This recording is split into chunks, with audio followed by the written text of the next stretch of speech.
So good morning, everyone. I welcome you all once again to the Elets first virtual urban conference. We just wrapped up the first session that talked about the crisis management in the times of COVID-19.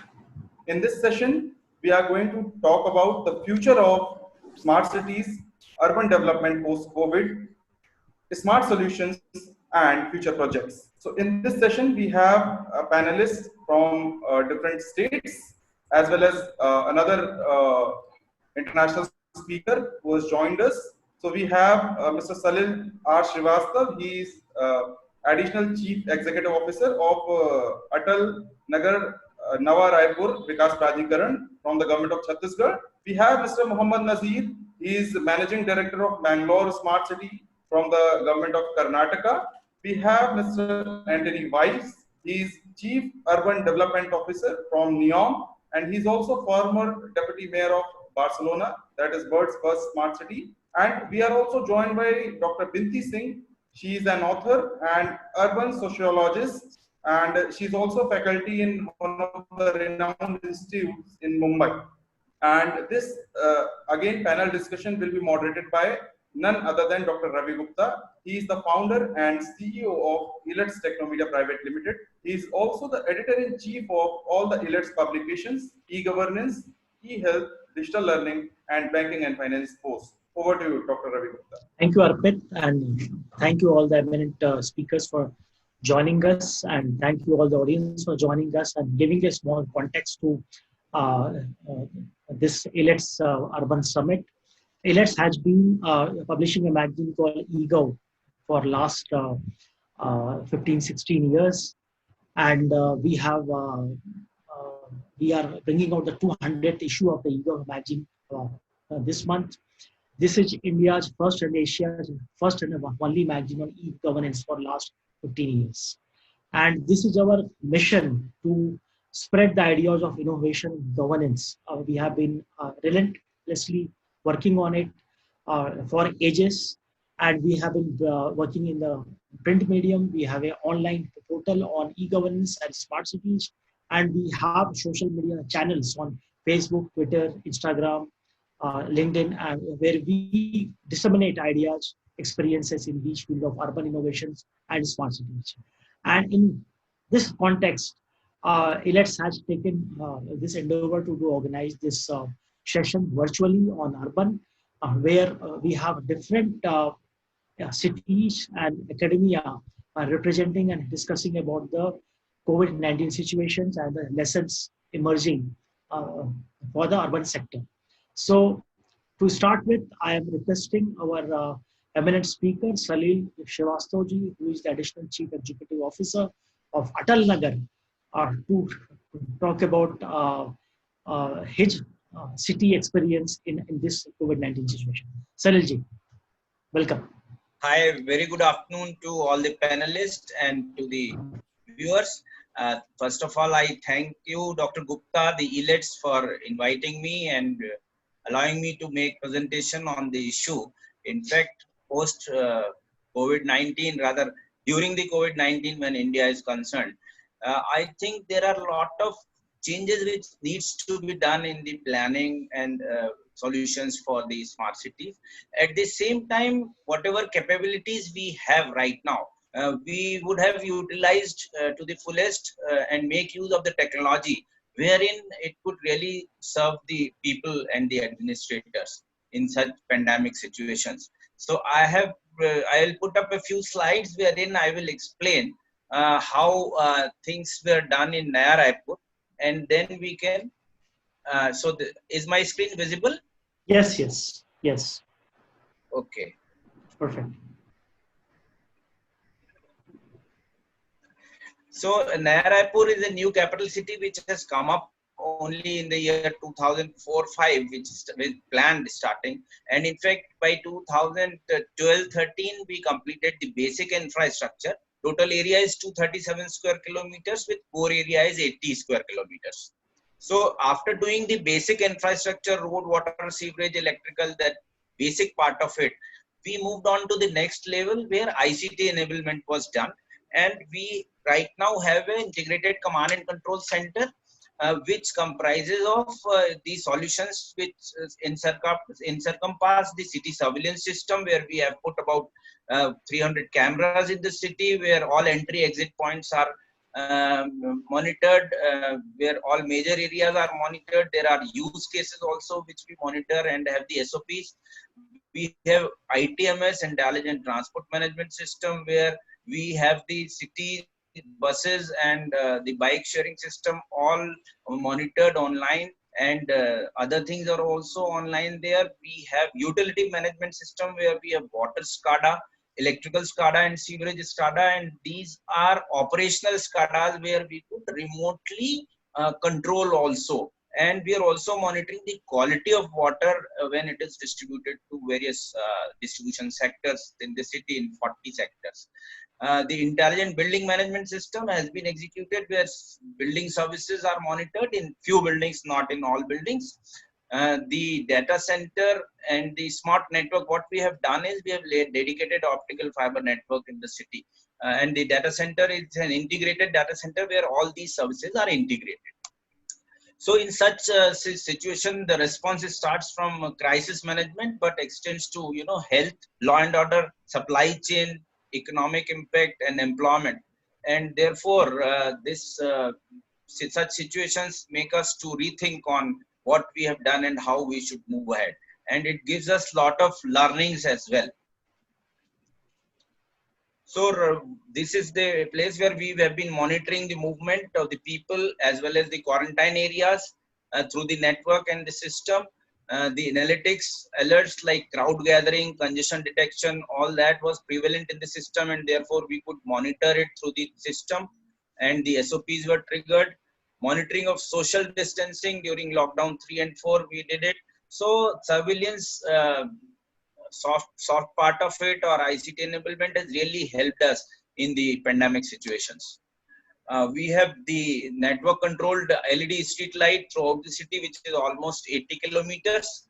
And it not only we operated through that, we have been operating, it helped in maintenance of the system, because we came to know where the problems are, and it also saved us the power, the consumption of power we saved, because certain areas during the lockdown, we restricted the power supply hours through the network. And this is also the same. When we talk of the SCADA, the remote monitoring, as I told you, 24/7 water supply, it's pressurized and metered, and it's all on the GIS. And we also monitor the quality of the water right from the intake well to WTP to various distribution UGRs, and then the further distribution, the electrical network monitoring, as well as monitoring of the building services we did through the system. The eGov part of it, which we have, the eGov solutions has larger applications where all our citizen interface happen, and it happens through the network, which really help people not coming to the offices. So we have been able to serve the people sitting in the office itself, and they remained at home. And therefore, this service, where right from building permissions to utility connections or to utility payments, as well as the grievance redressal, all happened through the network. BRTS system, though it was not running during most of the period, but since the cameras are there, we can monitor the social distancing in the cameras in the BRTS system as well. All emergency services were monitored through this. So now the new solutions I wanted to suggest which could happen are, having this AI based thermal temperature screening system, where, we could monitor we could have the temperature detection without having the gun. Normally people stand up and have the gun.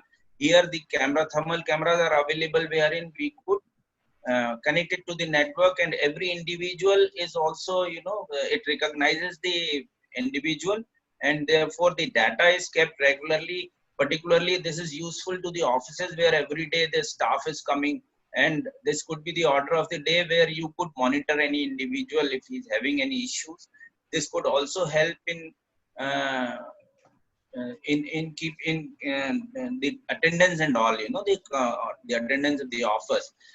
This is very useful at the railway stations and bus stops, particularly such situations where large people are migrating, particularly these days.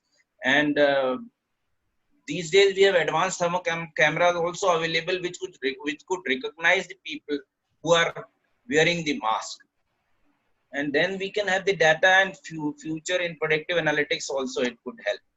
The GIS based tracking and mapping solutions also, AI based satellite technology is available to track down movement of the people, the crowd and the force, both in the field level, means the medics, paramedics, the sanitary workers and the police, that also could be moved, and the people's movement could be tracked. So this will really help in tracking the people and ensuring that people follow the norms during the pandemic situations, because every day new decisions and norms are coming up from government, the central and the state both. Uh, we can really volunteer allocation of the management, particularly when the food supplies to the areas have been there. That also could be mapped through the network, the IS network. In fact, Arogya Setu, the app, Government of India app also works on the similar this thing. GIS mapping of the hotspots and quarantine areas is very important, which could be done where people's movement could be restricted and could be ensured and controlled. In fact, the way the government wants, the people coming from outside and the delivery of essential goods and services, particularly in these areas, this app could be really very useful. The mobility and access management also, the biometrics now will not be there, it is out, and now things like facial recognition or QR codes is the future, where we can have the entry and exit control through QR codes, because biometric you have to touch, and under the problems which we have in the COVID-19, I think this is the solution. And major office buildings like Mantralaya, we are planning to have in Naya Raipur the same similar solutions. Particularly issuing of e-passes these days is a big issue. People want to move from one place to the other during the lockdown and after lockdown.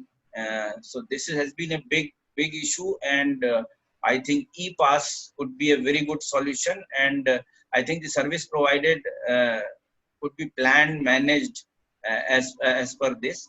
In fact, the various state governments are also using this for issuing the e-passes. Smart health management is very important, because particularly in the non-COVID cases, because the whole government has been concentrating on the COVID cases, and in such circumstances the non-COVID patients have really suffered a lot, and in such cases the mobile medical units and mobile solutions, which really can give the impromptu solution to the for the poor health of the people, and could really help in the emergencies, where the paramedic worker along with the mobile could reach the people, have the initial diagnosis, and then the tele medicine or the tele consultation could happen with the doctors or specialists sitting anywhere in the country. And I feel this will be one big boost post COVID-19, because I think we should, and this would also give a solution faster to the patients. Uh, the virtual classroom we have already identified internationally also, all universities and India also, a lot of colleges and schools are running. Government of India has recently identified, and in the last 20 lakh crore package, this was one of the major thrust, where now the e-classrooms would be the future, and digital libraries. In fact, whatever we are doing today is also a part of the webinar, is the same as distantly having a seminar. So all the education, the way we educate will now change, and this is one excellent solution which everyone has to follow now. There are 2-3 things which I thought migrant labor has to be organized. We have to have lot of new ideas so that people don't migrate. Then the local skill development also should have a paradigm shift, and we also think in terms of the rethinking of the industrial policy. So this is what I wanted to uh, communicate to start the tone. Now I think over to Thank you, Salinji, for highlighting the various ICT aspects of this managing this COVID-19 situation, how your team has used IT in a big way. And may I request, in fact, when the whole tone has been started with the IT, so I will request other panelists to also give briefly that how has your organization used IT in this situation. Mohammed Najir ji from Mangalore Smart City.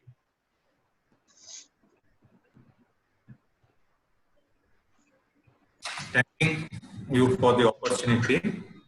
Mangalore is one of the major commercial and educational city in the state of Karnataka, having all four modes of transportation, including road, rail, air, and water. And the district administration is having a major task to collect data from the different ports, stations, collect data of passenger movement, identify crises, contain, isolate, and treat people. And we are having being a border city with the Kerala, there's a major movement of people from Kasargod district traveling to Middle East, which are the both hotspots of the COVID-19. Being a multicultural city with the migrant workers, students, and goods transportation from the hinterland contributing to the country's economy, Dakshin Kannada district administration has a challenging task to identify and contain the cases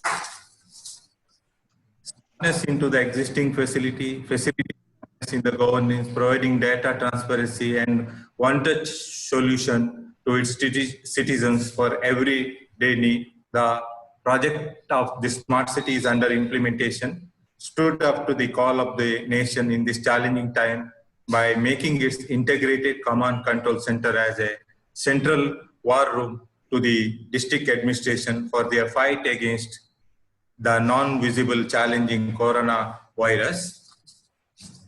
The Command Control Center is an initiative by the Smart City Mission to provide facility to collect data from different parts of the city, compile the data, and help the administration to evaluate and take the decision on real-time basis. This provides a single point of contact to the citizen to contact the administration, report grievances, take help and guidance during the crisis. In this, our COVID-19 war room, we have clean and environment, comfortable working environment, video wall digital display, help desk toll-free telephone lines for volunteers, disaster management and emergency response software, command and control operator station and help desk, e-gate fast facility for vehicles, essential goods movement, and personal movement for emergency, and also GIS mapping of this quarantine areas. Already we have monitored on a continuous basis approximately about 10,000 people were self-quarantined and their GIS locations were maintained. Other than that, during this COVID situation, based on the request of the district administration, we were asked to set up a 37-bed ICU in just 4 weeks' time. It was a challenging task for us, and we have established a 37-bedded ICU work taken off an emergency work due to COVID-19 and completed and handed over to the district hospital in just 21 days with above 130 skilled persons and dedicated engineering team with full support of district administration and hospital management. The ICU is designed and implemented as per NEOM and NQS compliances using the state-of-art of technology. The ICU has everything like scientific doors in entry and exit, ICU airlock lobby, clean corridor, dirty corridor, provided with air condition, and also has an electrical power back with the redundant UPS system and medical gas systems. Now, recently, just 2 days back, we have handed over this 37-bedded ICU to the district Venlock Hospital, which caters the demands of the nearly 7 to 8 districts of Karnataka and also one district of Kerala. it also serves the surrounding patients.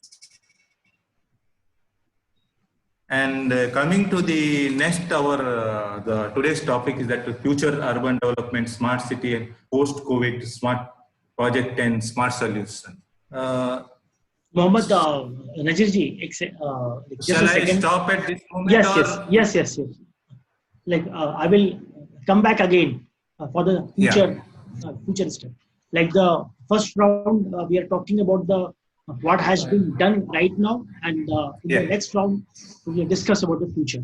So, Antoni, you are here with us, and you are seeing how is the situation evolving globally, and there are so many discussions happening about the use of IT in these situations globally. So, how are you seeing that? How different countries, different cities are using IT to handle or manage the COVID-19 situation? Your views. So as explained earlier, so we are having a well established. Najir sir, I am like asking Antoni. Okay. Antoni, yeah. Okay, thank you. And thank you for inviting me to this very interesting panel. Well, I think that we see like two or three-fold situations in the way smartness is being utilized, and I would say rather than smartness, the digital world is entering in the treatment of the situation. There's there's a focus on the control of the population. We see that movements of population, regardless of the fact that governments are trying to freeze the population in their places, that's very difficult. So control is very important, but then we get into the problem of how do we handle the freedom of all of us. We're lucky enough to live in democracy, so this tension between control and freedom is something that is put on the table in constitutional terms in most of our countries.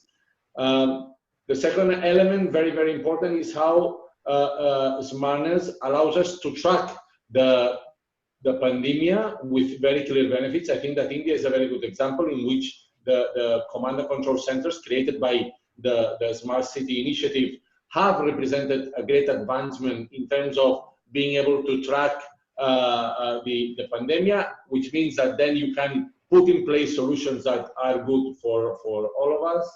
And the third fold is what I call the one-on-one.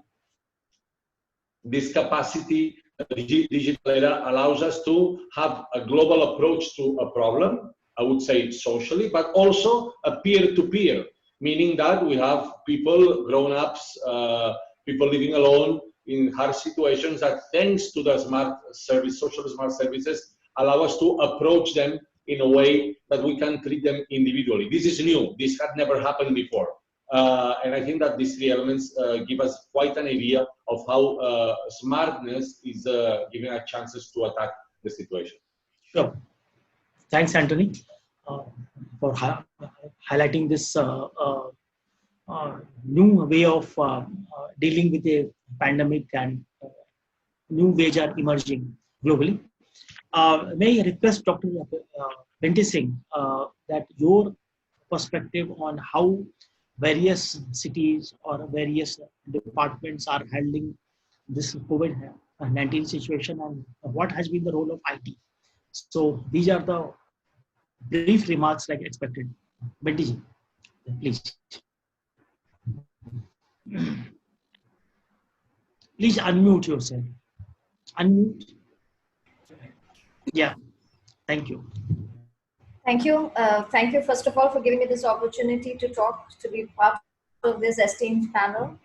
And as the presentations make it obvious that smart city solutions are already on the way to handle the post-COVID situation. But I'd just like to draw your attention to one aspect, as a sociologist, as a social scientist, we always look at the larger picture. So these are smart solutions and everything, but we always try to kind of look at the larger picture, the more holistic picture.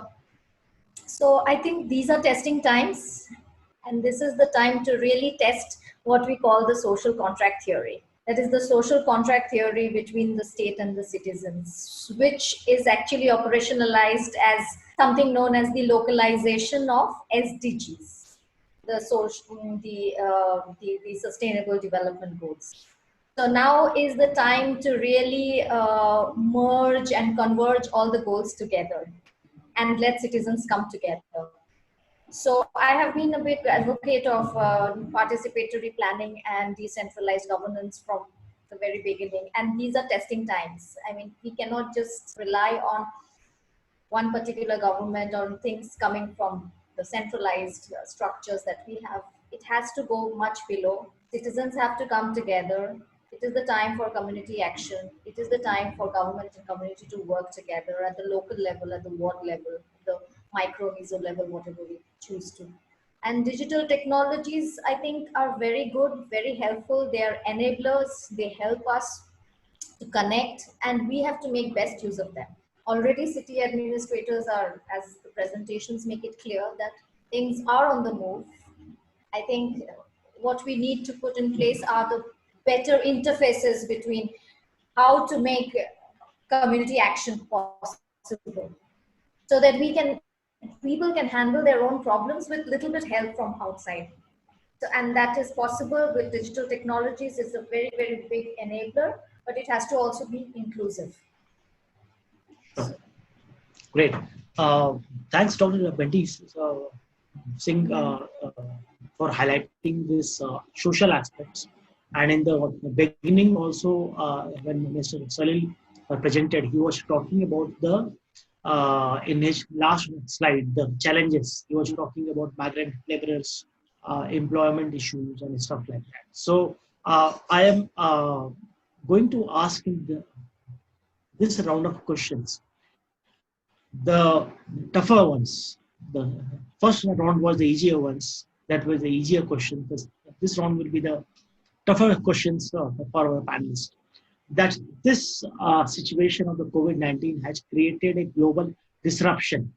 There are lot of business being closed. There is a lot of unemployment getting happening. Migration of the labor is happening in a big way. We can see all in this TV daily. And how are the cities, how are the urban administrators going to handle this situation? How are urban cities, like urban administrators, have to look at employment generation or job creation, and how they have to look at becoming economic engines? As a city, as a unit itself, like has to become an economic engine. So how will each city think about it? So may I request Mr. Salil Shah so to start, give his views on this. Salilji. Yeah, very good question, Dr. Gupta. Actually, beyond discussing and having a solution for the immediate issue, where only the immediate crisis was the issue. In fact, Dr. Singh has also raised a very valid point, where for a small period you could work from top to bottom, where participation is not there. But now when you know that you have to live with it, it has to be people centric, and people have to accept that you cannot do without this, and you have to live with the pandemic, and therefore you should learn to live with that. So learning to live with that you have to participate. Every individual has to participate. This is one part of it. And the other thing which I was talking is, as you have requested, as you have asked, is the city administrators. Till date, the city administrators were more bothered about the civic services and little health and education. But now the way to think will have to change. As I enlisted, that simple question of migrant labor has become a very big issue today. And the major increase in the numbers in India is because of that. Like, to give an example, Chhattisgarh had 30-35 cases, out of which 29 were, they went back to home after treatment. Only few active cases remained. Today we have 100 plus in last 5 days. So these numbers would increase. So we must understand this, and therefore there has to be a policy for the migrant laborers. We should take care of them, make them understand how we can use of technology, how we can have the policy changes where these migrant laborers could be addressed. I also mentioned about the skill development. Why migration happens? Migration happen. People from Chhattisgarh go to some other state from Bihar and Jharkhand, and they come to Chhattisgarh because their skills are different. Just to ensure that they excel in different skills, and therefore our skill development also has to go a sea change. At the same time, industry also should move on to other places, because right now having good workers was not the major criteria. Other raw material and other things were the major criteria, and more the government policies. I think so government also should open up and think. So it is a very large issue which not only city administrators but lot of think tank has to come up and find a solution. So, thank you. Mohammed Najirji, are you able to listen to me? Am I audible?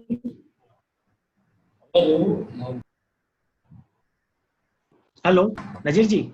Yeah, hello. Yeah, I can listen you. Yeah, there was some Yeah. internet problem was there. Great. So the question we are discussing in this round of question on the panel is that how cities can help in employment generation in this situation, and also handle the migrant labor crisis. Your views on this?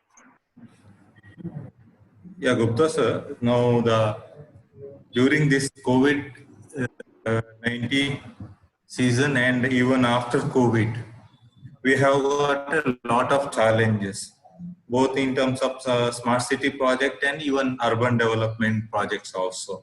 The main challenges are the manpower mobilization, then the procurement of material, transportation, increases in the prices of the construction material, and also shortage of funds for the development, and also safety issues of the labor.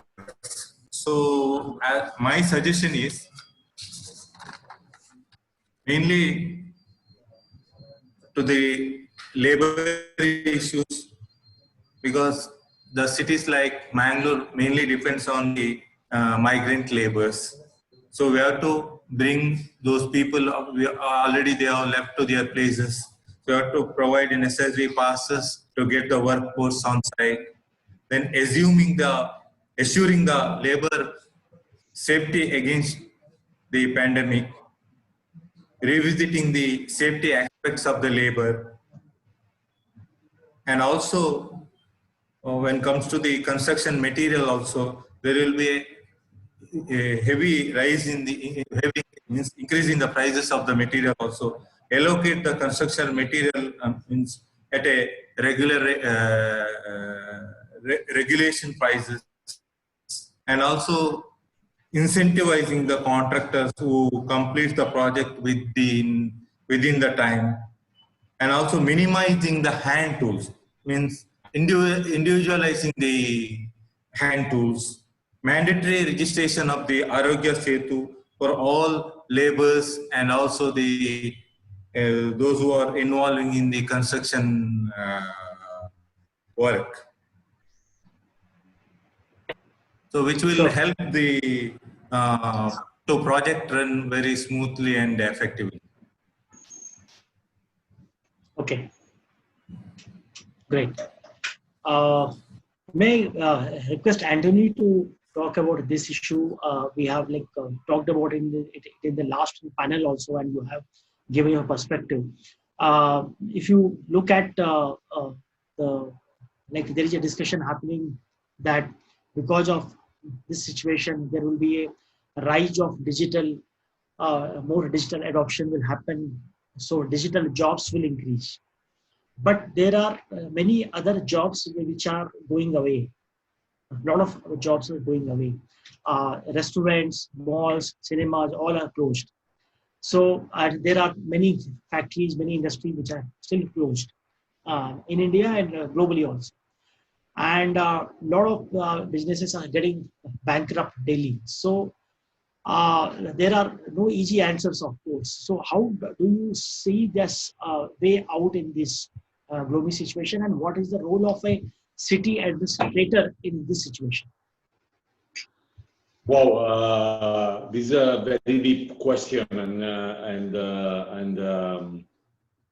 I think that it is the real question. The real question is how do we come out of this crisis that has hit us in a way that no other thing, not even a war, because in the end, a war, being as a disaster that it is, usually happens in a long period of time. There's time to make a certain level of reconversion. Even from the industrial point of view, sometimes you see how change is happening, that the social habits take some time. In this case, this pandemic has hit us in 3 or 4 months. And these 3 or 4 months have put in the face of all of us that no matter who we are, no matter if you're rich, poor, average, all of us are on the same boat, and that all of us are very fragile in front of such a situation. It is clear that we are seeing how there's a downsizing in some of the big companies, but some of them are getting ready to jump again, and the big fish is going to eat the small fish, for sure. On the other hand, we see how this sudden reconversion is affecting societies with a very low level of capacity of savings. We are all eating our savings. This is very clear because we have to live out of something. And the third thing, as you said very, very well, people are talking about opportunities, and we have to talk about them, but people forget those small situations, those silent situations in which hundreds of thousands and millions of people are swept away by this flood called Corona, grocery stores, self-employed, so on and so forth. Which means that, to me, the crucial point is how do we all, as societies, are capable of going back to what I would call a moral happen only by making sure that the most brilliant are the ones that, or the most powerful keep pulling. Because if we don't, again, recuperate the idea that we're all on the same boat, nothing is going to happen.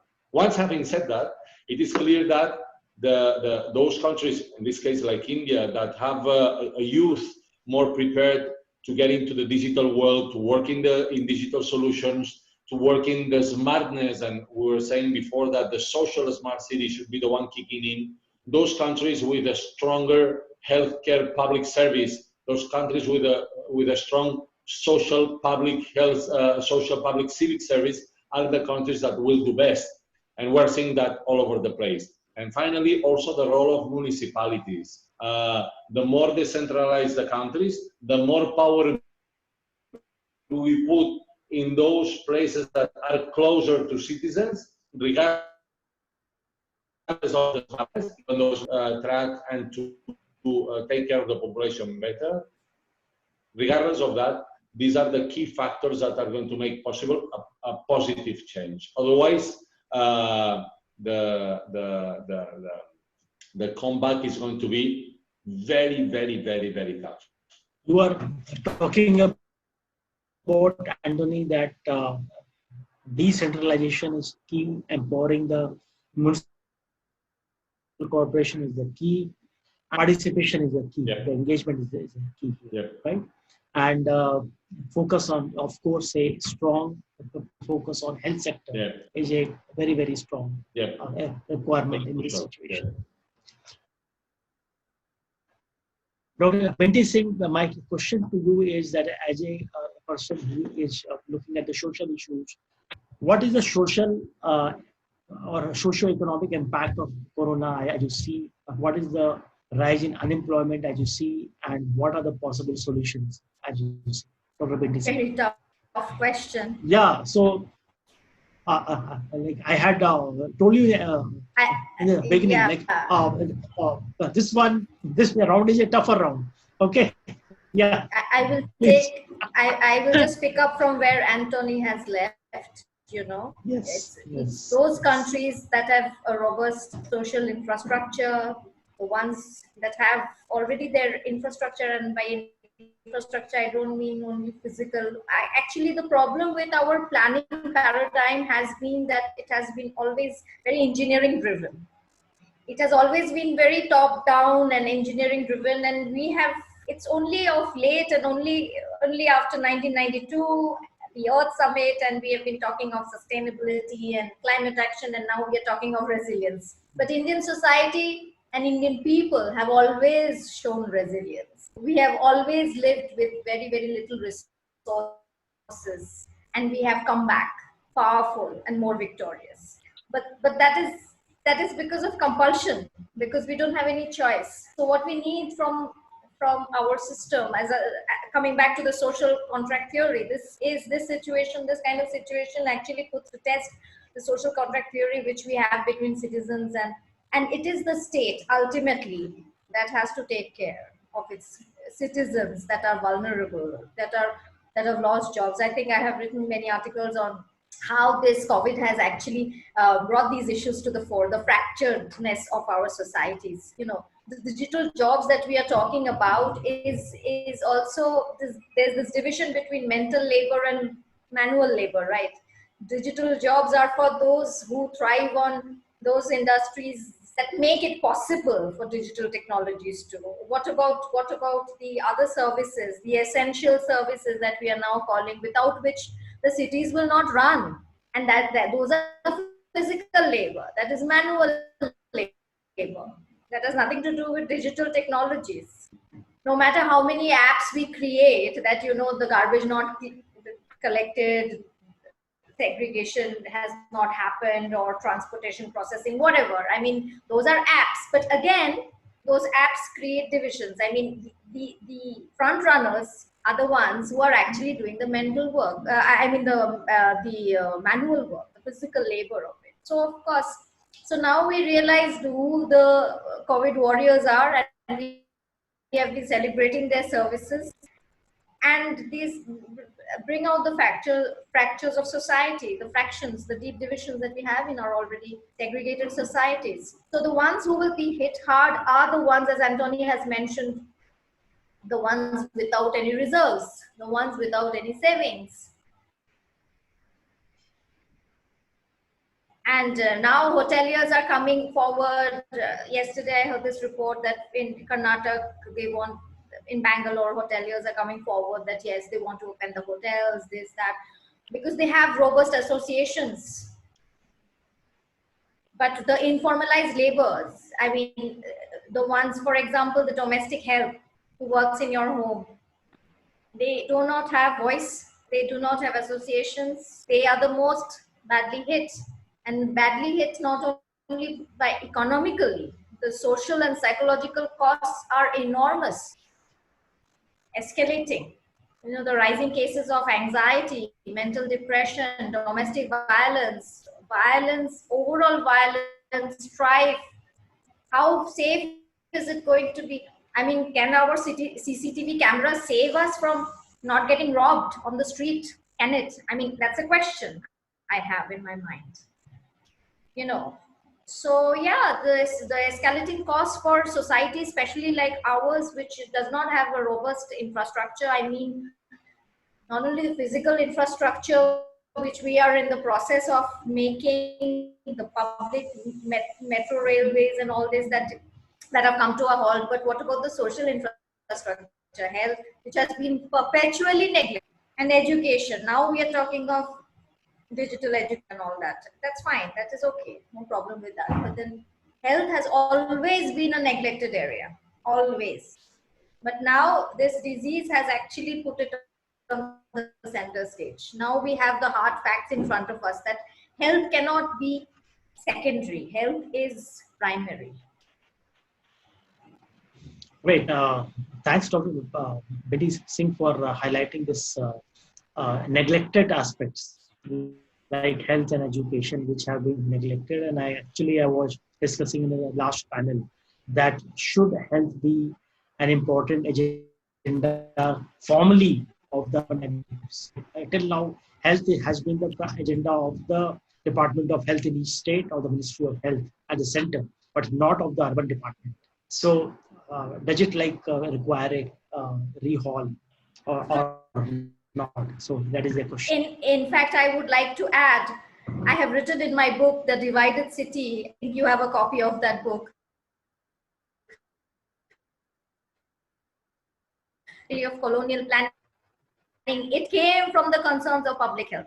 It came from the concerns of the public health, especially of the European officers who were falling sick, serving India, British India at that time, and they were falling sick. So it became apparent that in order to take care of the health of the officials, you need to have better planning, better sanitation, better roads, better housing facilities, and all of that. So planning actually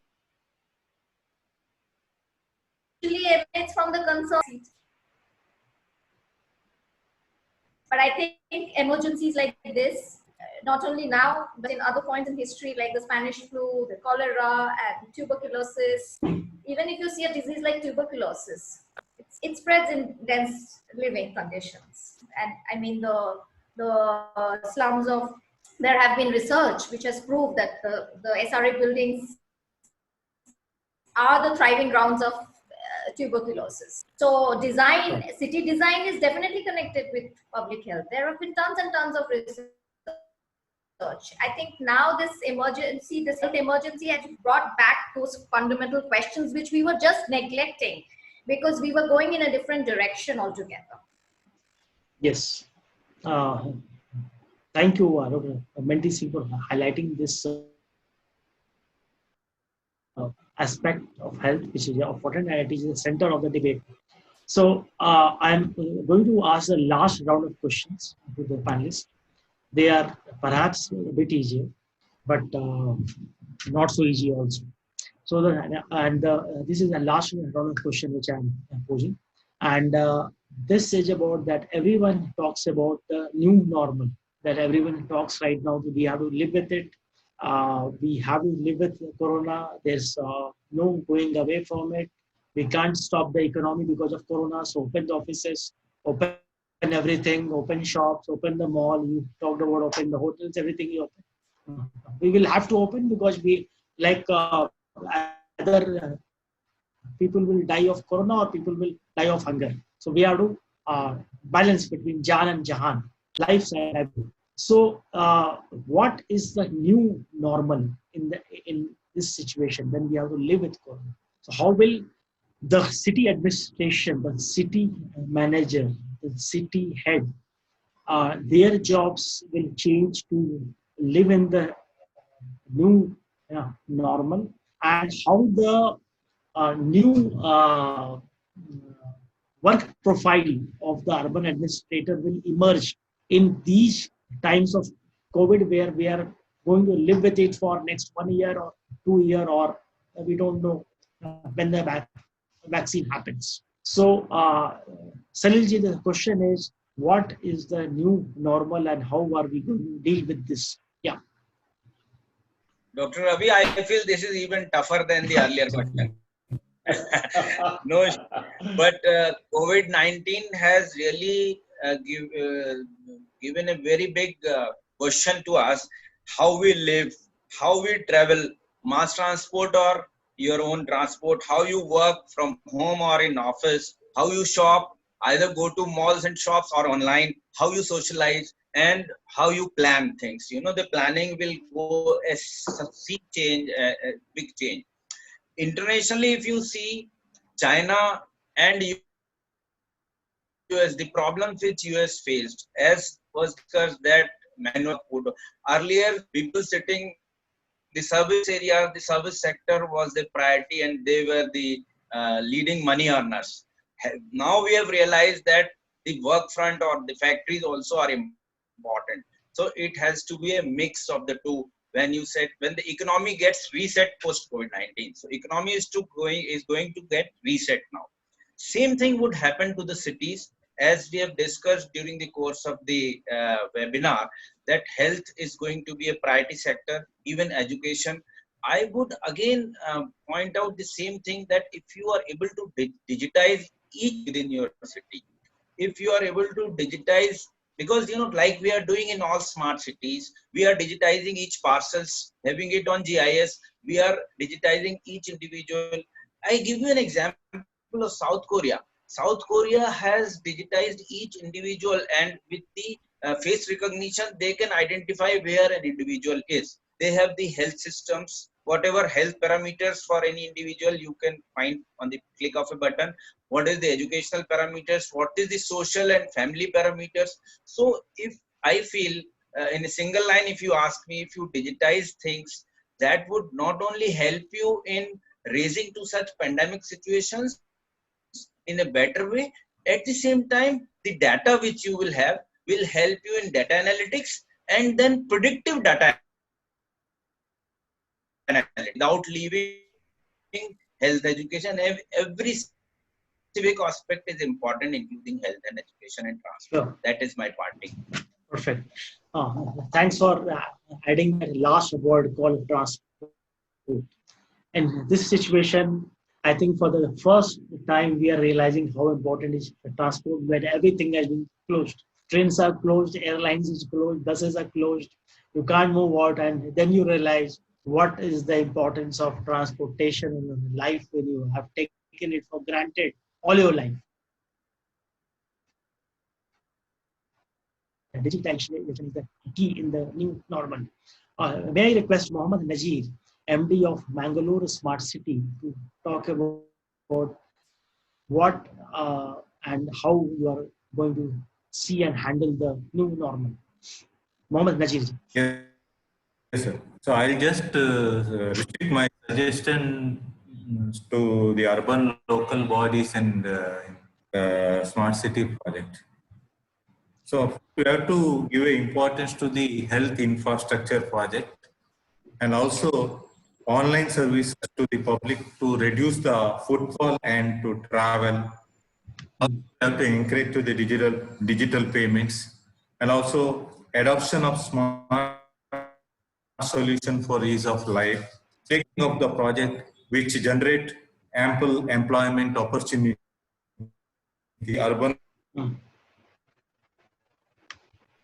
local bodies like market, commercial complexes, and also encouragement to the PPP projects, strengthening the financial condition of the urban local bodies by the support of central or state government through a special grant or a soft loan, and also reduction in the administrative and O&M expenditure by adopting smart solutions, and also increasing the efficiency of tax collection, incentivizing prompt or early payment for the people, those who pay the taxes in time or early. Sure. So you are mentioning about the various financial aspects of the Yeah, urban because bodies which have been from last they have been 2-3 hacked. months, they are facing a lot of financial crisis where they are not collecting any taxes like property taxes or water supply Yes. taxes. License are not renewed. I think it will go for another 3 or 6 months. We don't know when this COVID will go. Yes. So managing these financial aspects of the urban and local bodies is very, very important. Yeah, otherwise, And it will be very difficult to maintain the even run the urban local body. yes, very important perspective. Like the situation which each startup or each company is facing because of the lockdown, when the revenue has become zero, the same situation exists with urban local bodies also. So thanks for highlighting this very important point, Mohammed Najirji. Thank you. May I request Antoni to talk about that? What is the new normal and how do we handle this new normal as an urban administrator, urban manager? The new normal. Yeah, the new normal. The like everyone is talking that we have to live with the COVID. So the normal has changed. You have to think about having a mask, social distancing, having all the safety precautions, and also the new normal of the changed economic scenario. So how are we going to handle this? Yeah. And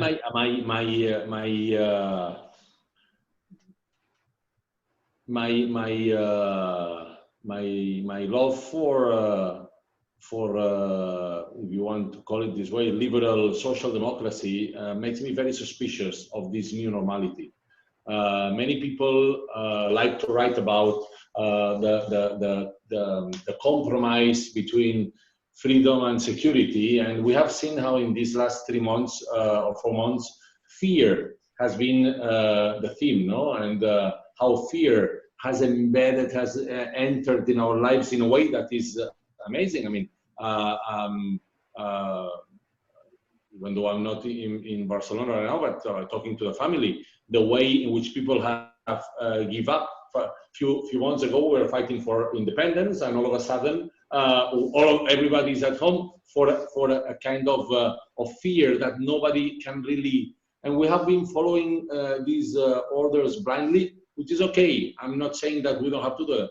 The only thing that I'm suspicious of is that sudden normality, which I think we should be fighting against, putting the social means that we have to put in order to prevent that the pandemic can progress, not at the cost of losing our democratic rights. This, to me, is a must. We have to make sure that this happens right away through an equitative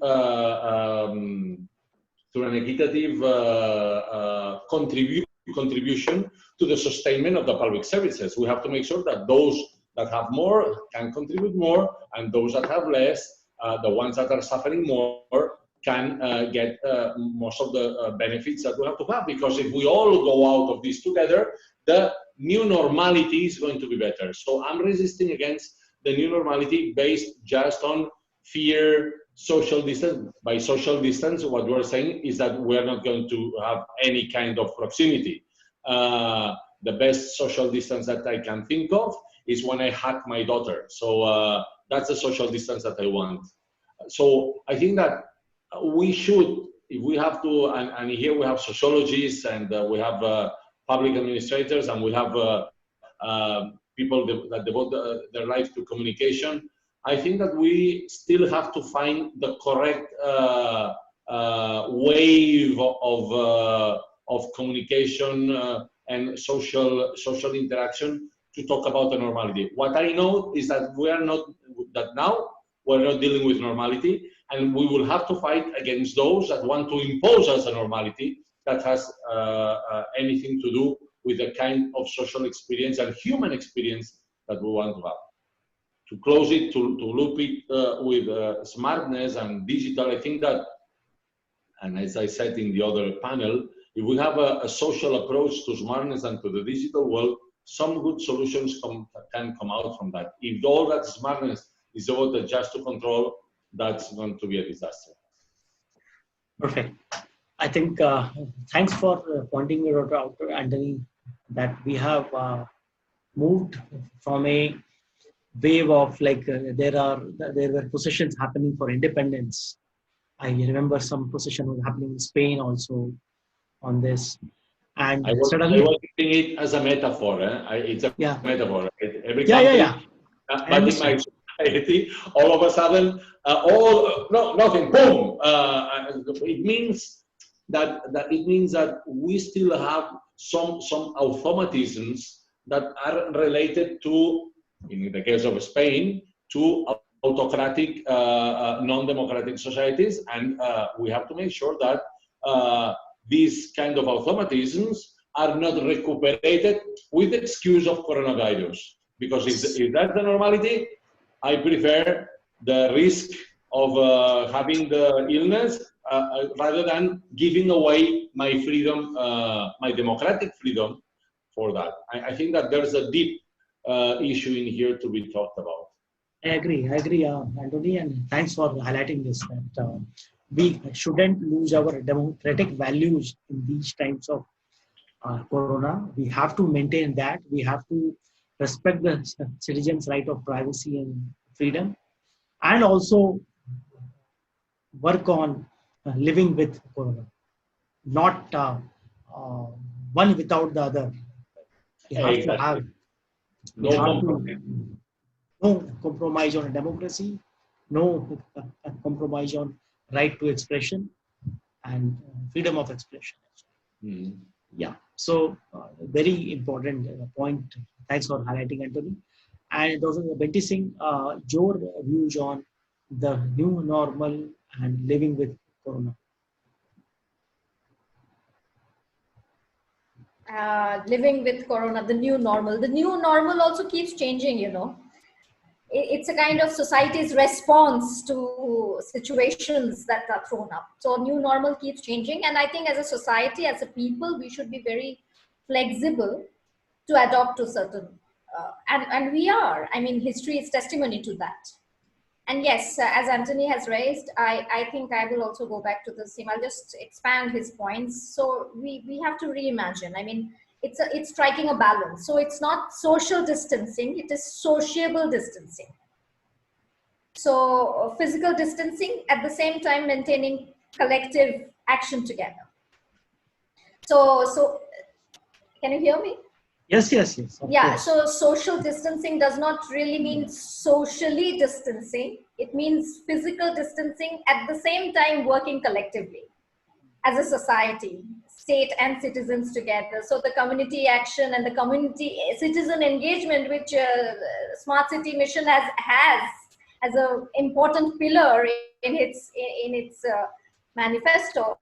I mean, that has to be put to test. Second thing I think is all the while we have been talking of goal 11, that is smart, sustainable, inclusive resilient cities. Now I think we should turn our attention to goal 3, which is about good health and physical well-being and quality of life. So I think, of course, the focus has come to the social infrastructure. We were very much too engrossed with physical infrastructure. Of course, we know that the importance of physical infrastructure, importance of urban planning, city building, and all the metro railways, all the railways, we need that connectivity. But then not at the cost of the social infrastructure, education, health, and quality of life. So all that has to come together, and we have to understand. So it's walking a tightrope, you know, how much of your democratic rights are you going to give up to stay in fear? Actually, it's a trade-off, you know. You're giving up some of your freedom to stay in isolation. So that is something, those choices have to be made at the individual level also, as a society, as a collective, as people. Not every choice cannot be made by the government. And we have a good, fabulous democratic setup. And we have great media, we have checks and balances, we have good institutions working. So I think we are quite safe as far as that is concerned. Our privacy is maintained, our freedoms are intact, and all we have to do is decide as a people. So I think that will bring the new normal. Sure, sure. Thank you, Dr. Benti Singh. And we are going to now last round of question, and I will request brief answers from each of the panelists. Brief means at most 1 or 1.5 minutes each, and we will then conclude this panel. So there are dark situations, there are gloomy situations, the job losses, the employment losses, which is a livelihood loss is a big thing now, and we can see on our TV every day now. It's like it's all out there. So Mike, I've asked this before, and I'm going to ask this again because this is, I think, is the most important question locally and globally. So the question is that what is the light at the end of the tunnel? Where are the silver linings in these dark clouds? So my first, I will request Mr. Salil to respond. Where are the silver linings in these dark clouds? There is always a light beyond the tunnel. And we have seen tougher times in the past. If you see the history, whatever is the written history of the world, such situations never happened, you know. And we have almost through, many countries are through, we are also passing through with and learnings. So I'm very positive, and we'll learn and come out and learn it much better to ensure that the things are online. Simple like. Sure. Thank you. Mr. Mohammed Najir, your views on where is the light at the end of the tunnel? So we have faced all these type of this one situation, that's epidemics or pandemics earlier also, like long back, it was plague or some other disease also. Let us hope for the best, sir. I think this COVID-19 situation will go soon, and the normal life will come as soon as possible. Sure. Dr. Binti Singh, your views on the silver lining in these dark clouds. Well, I always choose hope. I always choose hope, and in all the books that I have written, that though we have all this sorry state of affairs and picture of despair, I always choose hope. And cities have, history has been testimony to the fact that cities have rebound, they have rebuilt, they have come back much stronger, much more resilient, and no matter what, so we have stood up. And India, the Indian people are resilient. I mean, we have existed since times and immemorial. So I don't see any reason why we should not. I mean, any disease cannot just let the whole of our race perish. I don't think that is going to happen. We are going to come back, and we have the medical facilities, we have technologies, we have the brains working together to bring out a vaccine. So I think we'll come over it very soon. Perfect. I'm very positive. Perfect. Yeah. Thank you, Dr. Binti Singh. Antoni, what are the silver linings in these dark clouds? Your perspective. Antoni, please unmute. I was saying that I will build up on what Dr. Binti Singh was saying. The light is or are people. Each one of us, of you, that are challenged by such a situation, and the capacity, if I may talk about your country, about your nation, about your civilization. From my foreign point of view, I think that India has always demonstrated a unique capacity, not only to overcome, but to propose a new approach, a different approach. I think that the combination that you have of a very young population, very well prepared, more and more well prepared, with some of the best talent on earth, on the technologies that will allow the world to change into becoming into a better place to live, puts you, if you do things right, at the forefront of this how you call it, silver lights. Lines. But you have to do it. It is not enough saying that you have the potential. Going back to our to my Greek and Roman grandparents, this potential has to be put to action. And guys, the challenge is on you, and you have to, and you can become that paradigm that the world needs. So you can do it. I'm convinced. If I may, Dr. Gupta, Yes. Homo sapiens sapiens would win. Homo sapiens sapiens would win. Ultimately. I hope. Thank you, Salilji. Thanks for that. And thanks to all the panelists for giving us all the aspects of this situation, the negative aspects, the positive aspects, the new normal aspects, the ICT aspects, the social aspect, the freedom aspect raised by Antoni, very important, the financial aspect raised by Mohammed Najir, that we are in, like each corporation is in an actual financial crisis. So there are multi-dimensions to this crisis, which is unfolding every day, as Dr. Binti Singh say, that the new normal changes every day, right? So the situation is evolving, situation is unfolding, and we are all like changing ourselves, learning from it, and like able to adjust to it as much we can. And I want to thank all the audience for joining us here. I want to inform all the audience that we at Elets, in this crisis situation, are holding a webinar almost daily, maybe twice a day, and we are connecting with the experts in each sector: the banking sector, the health sector, the education sector, transport sector, agriculture sector, rural sector, urban sector, each sector, and we're trying to understand that how this crisis, which is like a multi-dimensional dragon, how it is affecting everyone, and how each of the sectors are working to handle this crisis and come out of it in a much more stronger way, as our panelists have suggested.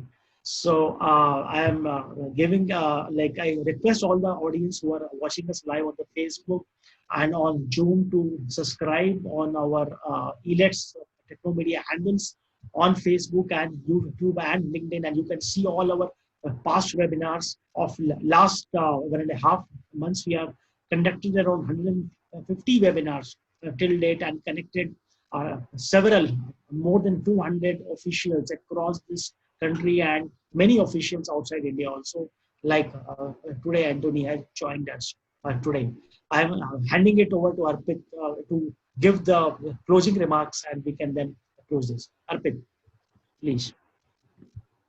Thank you, Dr. Ravi Gupta. I think you have made a better concluding remark that we have to adopt to the current situation, the new normal. And as Dr. Binti said, new normal will keep on changing. So we have to start living with Corona, and the kind of solutions and the services government is offering, we have to adhere to the guidelines and start living with that only. So with this, I would like to thank all the eminent panelists of this session, Mr. Antoni Vives, Dr. Binti Singh, Mr. Muhammad Nazir, and Mr. Salil Srivastava from Nava Raipur. So we had a very great discussion today, and this was Elets' first virtual urban summit, wherein we had organized 2 panel discussions, one in the morning and second now. So we are wrapping up this. Thank you, panelists, once again, and we'll keep connecting people through our endeavors, through our channels. Please like it, please share it, and subscribe it. Thank you once again. Thank you, everyone. Thank you so much. Namaskar, everyone. Namaskar. Namaskar.